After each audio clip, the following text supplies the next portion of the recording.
Welcome back. You're with me now, Brian, and we are here in my office. We're going to do a very brief overview of a selection of some of the items that have been cataloged in the past week or so.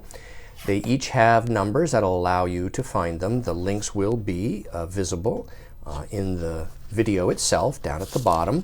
And the first item is this mid-19th century book on heraldry, which is distinguished by the condition that it's in, which is beautiful, and also the beautiful color lithographed plates that are at the rear, as well as black and white.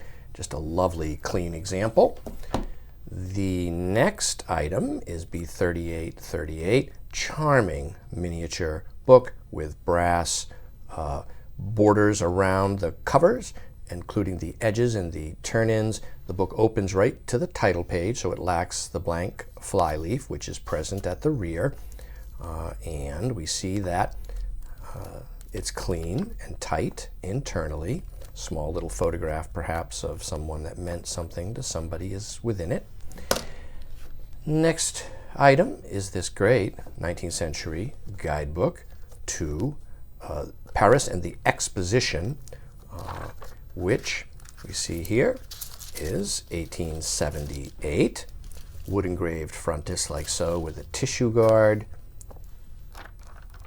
This is how it looks on the inside, and this is B3907.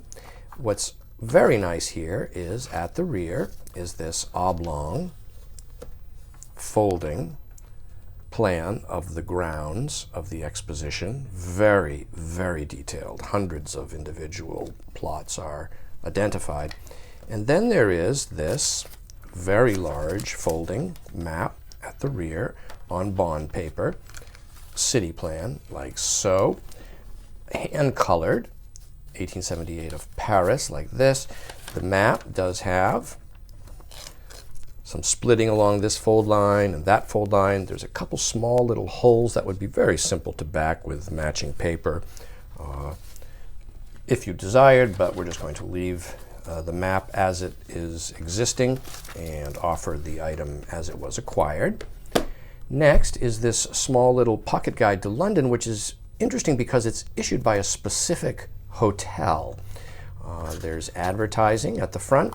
The text block paper, as you can see, is very uniformly, heavily age-toned. It's no doubt simply due to the paper quality that was used, wood pulp paper, 1887, with a nice wood-engraved image of the hotel itself. This book evidently came with a small map to the city, which is not present in there, but there is this map here, folding city plan of London, which is about the same date, roughly, as the guidebook. So this will be laid loosely in with it, like so. Next is this scarce Tainter's Guidebook here, which is nice because it covers the White Mountains, about an hour north of here, the Green Mountains of Vermont, Quebec, Montreal, and so on. It's B3897, and we see that there's advertising at the front, an extensive that's 1890, an extensive index right here, very detailed, goes on and on. There are folding maps within it, which I think we photographed in our listing. We typically try to do that. And I will unfold this one here just to show you how it survives. It's a lithographed map on a bond paper, very clean and fresh example. Looks like it hasn't been unfolded very many times. And then there's, let's see, I think there's another one. Yep, it's coming up. There's these small black and white ones, but then there's this one as well. Let's see how we undo that. Here we are. Yes, yes, this is a color lithographed map, and it's very oblong, like this. And then we can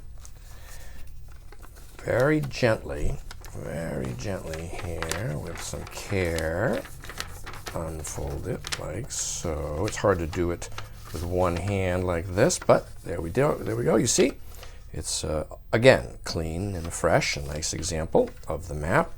These guidebooks are scarce. I guess they issued a bunch of them, but I've never really had more than one or two over the years. They're quite fragile, the paper wrappers. Next is this great little guidebook, again issued by a specific business. Here it is, Paris by Wanamaker, a department store, famous department store, I believe in Philadelphia or Pennsylvania, full of advertising. This is B3906.